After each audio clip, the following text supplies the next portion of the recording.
We're back today talking about a hot topic regarding Wrexham AFC, and I've seen your comments. You've been wanting an update video on this. I've been seeing people in general across social media asking for updates, and today I'm going to be bringing you everything you need to know about the latest updates on the redevelopment of our Kop. But before we get going in today's video, we are closing in on 20,000 subscribers, so if you could get down there and subscribe if you are new to this video, and if you're new to the channel from stumbling across this video, then please hit the red subscribe button. I cover all the latest Wrexham AFC news, matchday vlogs, everything to do with Wrexham will be on this channel. So it has been 7 months since I last uploaded a video on the Kop and the latest updates on the Kop. 7 months ago, a day after my 17th birthday. That is how long it has been. Things have changed regarding it, and I think I've got everything in this video that I need to tell you about. So work on the Kop has officially started 25 days ago to be precise.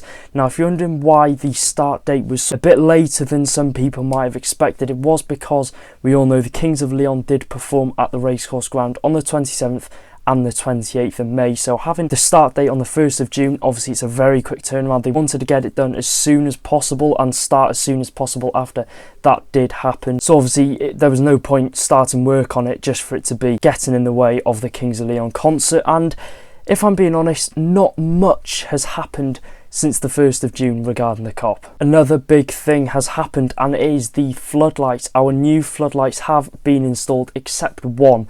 Now we'll get on to talking about that in a minute. I know this did happen a long while back, and we even saw the floodlights before the end of last season, but it's news that needs to be said about our new redevelopment of the stadium as well as the Kop. Now the one question you are all probably thinking at home, why have only 3 been fitted and why has only 1 been not fitted, and obviously why is that one old floodlight still up? And from my knowledge, I'm going to go out there and say probably the simple answer being it would get in the way of the works. Obviously, as you do know, the floodlights were positioned further back than where the new ones are, and I can imagine where the old floodlight is placed, it's definitely going to get in the way of the corner by the Mould Road stand. Some people are saying that it is the sulphate levels that are affected by a wall that runs down the side of the Mould Road, which could definitely be a potential reason, but having looked at the structuring and redevelopment pictures, I think it could be well down to the fact that it would probably get in the way of having the cranes and the forklifts. I can definitely imagine it would cause a bit of hassle for the workers. Now a bit on the new floodlights. The new floodlights are 8 meters higher than the old ones, and the lamps are LEDs. Now you may be thinking, what's that got to do with the price of fish? But it does mean that more electricity will be saved on match days, which I think is really good. The new floodlights also meet the requirements that will allow us to host international football at the racecourse ground, and apparently there are talks and rumours of Wales playing a friendly match at the racecourse ground later on this year. And then obviously installing those new floodlights will definitely increase our chances. The Kop is now completely gone. The floor is flat. There is nothing left of the old Kop except the floodlight that used to shine over it on the match days. Obviously this isn't new news to anyone watching at home, but I just like to say the ground is completely flat, it's completely grey with stone. I'll put a picture on screen now comparing what it looked like before they demolished it to what it does look like now, and I think it's fair to say it has changed a hell of a lot in the past few months. And obviously, like I touched on, the Kings of Leon did play at the racecourse ground later on in May, which means hardcore was put on the floor for that gig, which is obviously the main reason why they didn't start work earlier. Now I think everyone at home will enjoy looking at this picture. Now this is a planning picture of what it will look like when the Kop redevelopment is in full swing. Now the main thing that stands out to me is the fact that the turf area that is used on match days will be significantly reduced. Obviously they usually have the tent outside, but like I said, that's been slashed. It will be used for the workers, the cranes, the forklifts. So I can imagine for the upcoming season that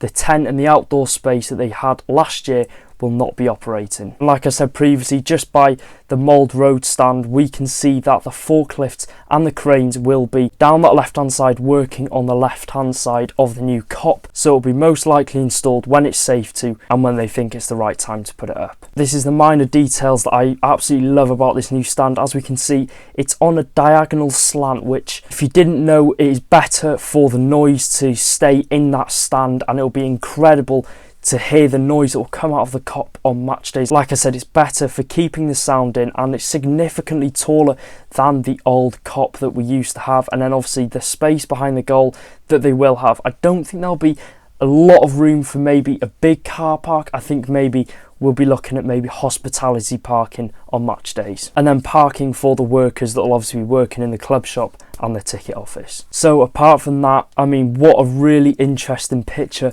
this is to look at and analyse. I mean, what we're expecting from this new Kop stand is absolutely incredible.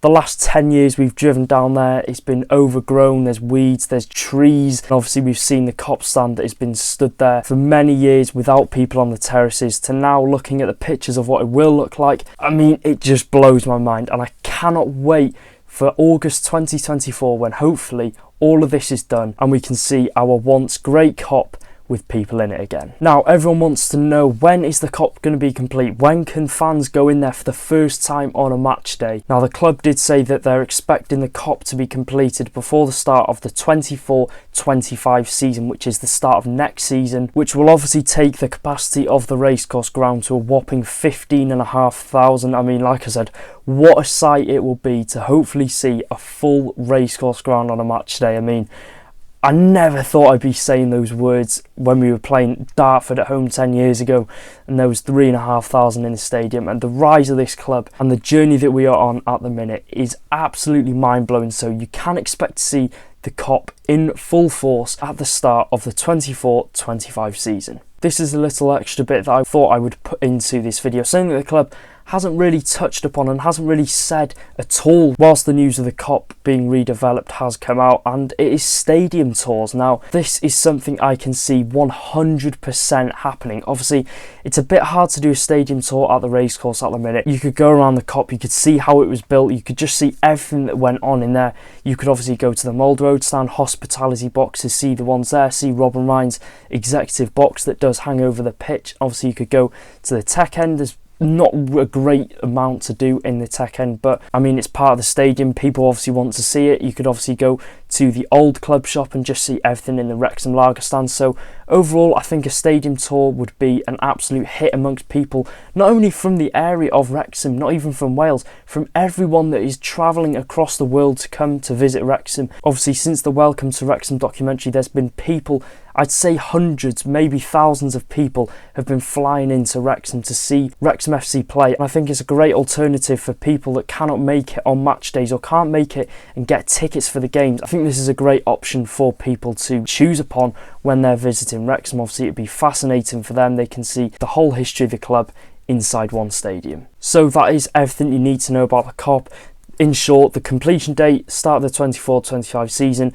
I think they'll do stadium tours when the Kop is up and fully functioning. We obviously know why the floodlight has not been put up yet, the fourth and final one. It's probably because of the fact that it will get in the way of them building the new Kop, or the fact that it is being affected by the sulphate levels that are obviously affected by the wall that is running down the Mould Road stand. And of course, we know that everything left of the Kop has been completely flattened, but major work is yet to start on it. In other news, our new pitch for our first season back in the English Football League has been relaid. Now, I must say, it looks like an absolute carpet, like it always does.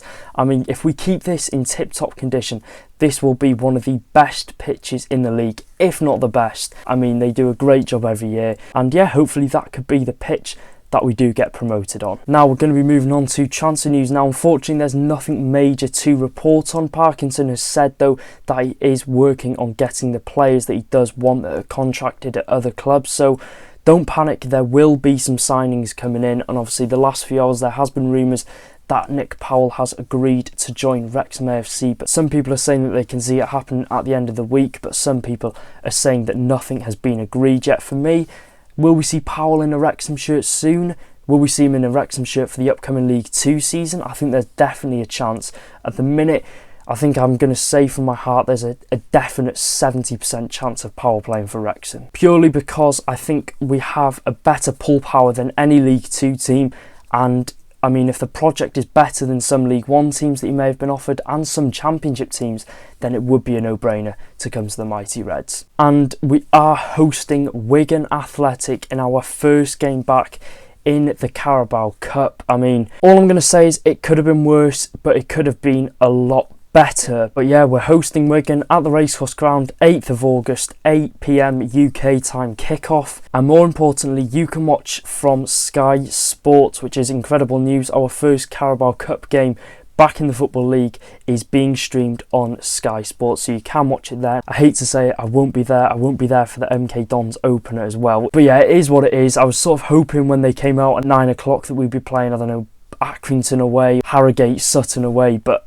MK Dons, it's a big game. But yeah, I'm gutted to be missing that. And then Wigan following up a couple of days later is absolutely gutting. But yeah, I apologise for that. For everyone that is going, what a first two opening games that is. Wigan and MK Dons. What a way to start our first season back in the Football League. So yeah, if you did enjoy today's video, make sure to subscribe. Like I said, we're on the road, 20,000 subscribers. We can do it before the start of the season. Hopefully we'll be announcing a couple of signings, maybe some news that will help the channel boost to that 20k before the start. And let's see if we can hit 500 likes. That'd be a great like target to hit.